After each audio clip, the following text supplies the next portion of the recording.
kita lihat juga kan emang kita bisa lihatnya kan public figure ya, yang bisa kita lihat gitu. Yang hijrah ini juga kan sudah mulai menutup aurat seperti itu ya, dan betul. itu memang ya harusnya seperti itu ya, bukan yang berbicara misalkan hatinya dulu dihijabin kayak gitu. Jadi ada aksi gitu, kembali lagi kepada aksi gitu. Mungkin yang berpikir demikian maksudnya hijabin ini dulu, hati dulu, atau melakukan hijrah masih sebagian seumpama yang penting pikiranku lurus, tidak berprasangka tuh, tapi mungkin ibadahnya seumpama sholatnya masih belum tertib dan sebagainya, itu berpikir masih ada hari esok. Iya, kan masih pikir gitu, ntar aja masih ada gitu. Nah, siapa sih yang bisa jamin?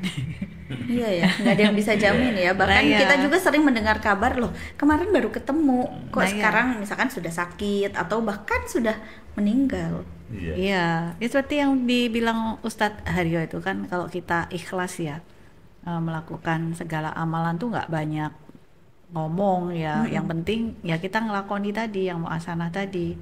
Jadi sejalan ngelakon itu ya mulai dari outer ke inner ke outer itu dikerjakan semua. Kalau tadi yang kaburo maktan terlalu banyak ngomong nggak ngelakonin, bukan ikhlas nih, iklan. Kebanyakan aksi tapi nggak dilakuin. Iklan iklanin diri. Iya sih, bener ya. Asik ya pembicaraannya ya, bisa ke arah ke iklan loh. Kayak pariwara aja. Zaman dulu ya bahasanya ya pariwara ya. Kalau bahasa sekarang branding ya. Iya. Branding diri. Maka ada kebenaran, katanya Dahlan Iskan ya. Dahlan Iskan bilang kalau dulu kebenaran itu berdasarkan fakta, berdasarkan data. Orang baru percaya, itu benar memang datanya dan faktanya ada. Sekarang enggak, berdasarkan branding. Jadi kemanapun nggak punya data tapi di branding setiap hari. Kalau orang sakit kepala, oskadon itu kan sudah berapa puluh kali diucapkan. Begitu kita sakit kepala, larinya mesti ke oskadon itu. Walaupun tidak boleh nyebut merek ya sebenarnya. Iya. Tapi hanya untuk memberikan contoh saja bahwa apapun yang diulang-ulang itu dianggap sebagai kebenaran. Ya, dan di situ para mubalik itu pada saatnya nanti akan kalah dengan buzzer. Ya, karena buzzer itu kan mengulang-ulang sesuatu yang mungkin tidak benar, diulang lagi. Kebenaran yang akan datang itu sifatnya harus perlu ada ditinjau ulang. Kebenaran yang akan datang itu karena didapat berdasarkan branding itu. Iya, mungkin karena kebiasaannya juga gitu ya, kebiasaan yang kita lihat berulang-ulang akhirnya jadi kita percaya, padahal kan belum tentu benar ya. Karena udah dicuci otak tanpa sadar. Oh iya. Mudahnya kalau kita lihat iklan tuh tiap hari, akhirnya kan kena. Ya, kalau ayam goreng mesti identik dengan si ini gitu. Iya. Kalau sampo mungkin ini gitu. Ya udah. Itu bahasa. Karena manusia itu identik dengan simbol ya, Tat ya. Iya, identik dengan simbol. Dan mau mereka itu mengakui kebenaran kalau simbol itu konsisten. Pokoknya orang itu yang bicara pasti benar. Nah, kebenaran yang didapat itu kan diulang-ulang. Iya. Diulang-ulang itu kadang-kadang di branding, diciptakan. Ada orang yang tidak pernah melakukan apa-apa, seolah-olah dia sebagai pahlawan di suatu daerah misalnya. Karena diciptakan branding itu, dia kesan itu. Maka di dalam hijrah tadi kembali yang ketiga itu muhasanah, yang keempat ada yang harus kita lakukan disebut dengan mujahadah, sungguh-sungguh. Hidup itu harus sungguh-sungguh. Beragama itu juga harus sungguh-sungguh. Orang hijrah itu harus sungguh-sungguh, tidak karena kepentingan pencitraan, tidak karena kepentingan naikkan rating. Benar-benar. Iya. Takutnya kan kalau ada sesuatu baru dia kayak nge-branding dirinya agamis banget dengan dia misalkan menghadiri banyak kajian gitu atau itu, padahal sebenarnya kesehariannya pun bukan dia banget gitu ya. Iya, kalau ketangkep KPK baru. Iya, banyak banget sih wakil rakyat kita kok kayak gitu ya. Gak usah wakil rakyat, siapapun tuh ketangkep langsung agamis gitu. Iya, tiba-tiba hijrah. Tiba-tiba kerudungan, tiba-tiba pakai peci gitu. Tapi ada baiknya juga untuk pengendalian diri. Saya pernah datang pada satu tempat rutan lah kalau sekarang, rumah tahanan, rumah binaan. itu orang-orang di situ itu sangat agamis banget gitu. Sholatnya berubah, yang tidak biasa tidak sunnah menjadi sholat sunnah, sholat malam, sholat duha, puasa Senin Kamis itu dijalani semua karena berada pada situasi yang mungkin bagi dia ini tempat mencuci diri, mensucikan diri, terjauh dari hiruk pikuk kebiasaan lamanya. Dan sehingga kalau itu tujuannya untuk kebaikan diri, walaupun awalnya terpaksa itu baik. Memang orang ikhlas pertama harus dipaksa, Iya. Iya ya. dipaksa baru ikhlas akhirnya. Kayak kita ngajarin anak-anak mulai kecil dipaksa sholat, bangun subuh gitu kan dipaksa dulu ya. Iya. Sampai akhirnya mungkin dia besar itu jadi ingat, oh iya memang sudah kewajibannya sholat. Iya, Kayak termasuk memaksa diri sendiri. Ya, diri kita harus dipaksa. Maka kata Imam Al-Ghazali, kalau kita sedang malas untuk melakukan kebaikan, jangan malas. Kalau lagi males jangan males. Iya. Berarti dipaksa. Iya, memerangi diri sendiri akhirnya ya. Iya. Kalau kayak gitu ya. Iya. Lagi males, nggak boleh males gitu. Ingat lagi gitu ya. Lakukan kebalikannya dari hal-hal yang negatif menjadi positif.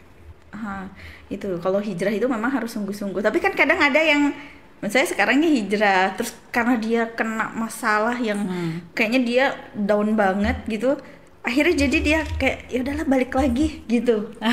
Itu jadi padahal dia udah bener-bener, maksudnya dia udah bener-bener menjadi orang yang benar gitu. Terus kemudian dia dikasih masalah, dikasih ujian yang menurut dia nggak kuat gitu, akhirnya dia kembali lagi ke masa lalu. Nah, di situ langkah yang kelima yang belum dilakukan. Tadi keempat harus sungguh-sungguh. Sungguh-sungguh. Kelima, orang kalau sudah sungguh-sungguh, serius, konsisten, itu akan meningkat derajatnya menjadi orang istiqomah.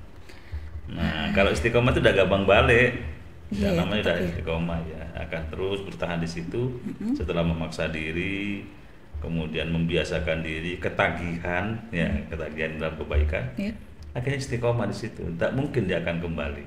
Kecuali kalau pengaruhnya sangat kuat, menghimpit, memaksa, itu bisa pindah. Tapi kalau biasa-biasa tantangannya, dia akan tetap istiqomah di kebaikan itu. Iya. Ini mungkin buat kita yang mungkin kurang bisa istiqomah gitu, nanti minta resepnya juga ya Ustadz ya. Iya, bisa. Ke dokter lah mintanya. Oh, iya. Soalnya kan seperti yang Ustadz Haryo bilang, semuanya itu akan diuji sama Allah. Beneran nih kamu hijrah apa enggak? Kasih ujian. Nah, ujian yang dikasih Allah itu, ya itu di Quran kan dibilang nggak akan dikasih ujian yang nggak sanggup, mesti sanggup. Oke. Seberat apapun mesti sanggup. Karena ujian tuh udah sama Sang Pencipta itu udah ini sanggup gitu. Oke. Nah, mungkin individu tersebut underestimate, aku nggak sanggup. Iya. Ya Gitu. mungkin ya benar-benar. Underestimate dulu gitu loh. Perkara gagal atau berhasil melewati ujian tersebut, yang penting dia endingnya dia harus dalam jalan ikhtiar untuk menghadapi ujian tersebut. Kata salah satu guru saya, bahasa Jawanya itu nggak perlu menangi menang. Menangi menang. Bahasa Jawa menangi itu Menangi. lihat kemenangan. Iya. Oh. Yang penting kita dalam jalan menuju kemenangan tersebut. Nggak perlu memperlihatkan menangnya gitu. Bukan. Menangi. Kadang-kadang menang itu artinya mungkin kita belum sempat menang nih dalam ikhtiar kita karena mungkin udah ajal duluan atau bagaimana.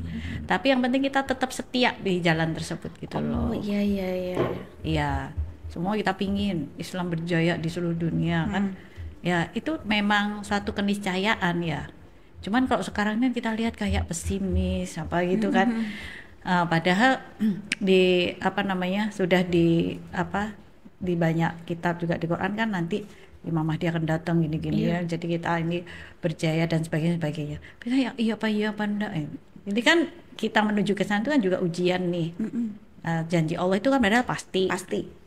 Tapi kok kayak enggak mungkin ya kan gitu kan. Nah, kamu masih setia dengan janji itu Allah. atau kayaknya enggak mungkin deh kan kayak gitu. Gitu. Jadi kita tetap harus percaya gitu ya bahwa janji Harus Allah yakin. itu pasti iyalah. gitu. Nggak cuma percaya, aku yakin itu pasti terjadi. Jadinya kapan? Entah berapa tahun lagi, entah berapa lama lagi. Yang penting jalanin aja nih jalan ini. Iya, karena emang yang dilihat itu kan prosesnya ya. Iya, jangan kegoda kanan kiri. Oh nggak mungkin lah ini, lihat nih tambah umat Islam tuh banyak yang berantakan, yang bodoh, yang miskin, yang apalah pokoknya gitu, yang males itu. Jadi ini Islam tuh bukan agama kemenangan, bukan apa ya, pokoknya jalanin aja, wong udah itu janjinya. Oh ya. Kadang juga capek ya, lelah karena ngelihat yang kita ajakin tuh kadang Kayak- nggak sefrekuensi, kayak tambah ngancur-ngancurin, jelek-jelekin gitu loh. Karena kalau kita berbuat biasanya nih ya, kalau kita yang berbuat Islam nih, umatnya berbuat jelek, tidak baik, yang dilihat agamanya bukan oknumnya. Beda kalau yang lain, yang dilihat oknumnya bukan agamanya gitu. Nah kalau kita pikir, oh ini kayaknya nggak adil, nggak juga, mungkin rasa sayang Allah sama kita, bahwa sebenarnya yang bikin mulia kita itu Islam, yang bikin kita hebat, keren dan sebagainya itu Islam, bukan karena kemampuan diri kita. Gitu, supaya kita tambah nunduk dan kita setia dengan hijrah ini, kayak gitu lah. Ini yang banyak menggoda ini tentang hijrah ini, Ustadz. Hijrah ke riba. Kok ke riba sih? Dari riba. Nah, misalkan Keluar ya. iya, keluar dari riba gitu loh. Nah, terus ketika mungkin kitanya sudah istilahnya memerangi riba itu gitu ya, kita sudah tidak mau melakukan itu, tapi kan kayak ada dorongan lagi, kamu tuh nggak bisa kalau nggak minjem gitu. Gitu ya Yang Ustadz ya. penting bertahan. Katanya Agim itu, kalau kamu melihat gundukan sampah, terus ada keinginan untuk membersihkan, karena tidak mampu membersihkan semua, ambil lembar per lembar sampah itu, lama-lama akan berkurang.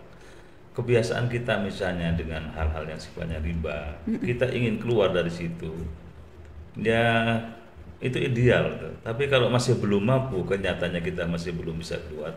Yang penting kita sudah ada upaya untuk keluar pelan-pelan, satu demi satu. Lama-lama nanti kita akan bersih.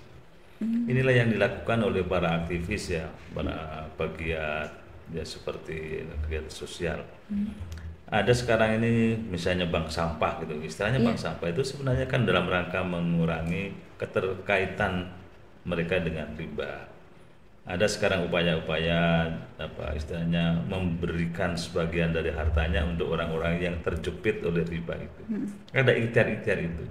Tapi kita melihat begini, Islam itu kalau kita lihat perkembangannya kan signifikan, sudah luar biasa. Di zaman Nabi dulu yang masuk Islam kan hanya Khadijah, istri beliau sama satu, baru ada beberapa orang. Pindah ke Madinah, pulang lagi menjadi 13.000. Sekarang sudah 1,9 miliar. 2050 katanya perkiraan itu sudah menjadi 2,8 miliar. Masya Allah. Ya terus akan terus bertambah. Ini berarti menunjukkan apa yang sampaikan Bu Dokter tadi. Nanti kita akan sampai juga pada kemenangan, entah generasi yang keberapa. Maka jangan menang. Ya. Menang. Tidak usah kita menunggu menang. Yang penting sekarang ini sudah berbuat yang terbaik, insya Allah. Kalau menang kita jangan ngasorake. Ngasorake itu. Ya, masyarakat itu merendahkan orang lain. Oh. Tetap kita tegak lurus berjalan yang baik tanpa harus meremehkan orang. Itu apa itu? Itu. Ini. Itu namanya ngasorake. Ngasorake. Ya. Ada juga istilah yang luruk tanpa bondo itu ya. Ngeluruk tanpa bondo. Ya, Wah, ini tanpa bolo, istilahnya tanpa banyak bolo. ya. Mungkin ditranslate ya. Luruk tanpa bolo. Artinya kita itu menuju kepada satu kekuatan, tapi kita tidak membawa kekuatan banyak orang. Tapi yang kita bawa adalah kebenaran. Yang itu akan dikawal oleh Tuhan itu, oleh Allah. Maka kita nanti akan ditunjukkan, orang-orang yang menentang itu akan ditunjukkan kebenaran yang sejati, sehingga mereka itu tidak bisa ngelak lagi dari kebenaran itu. Secara pelan tapi pasti mereka kemudian tiba-tiba tekuk lutut di depan kebenaran.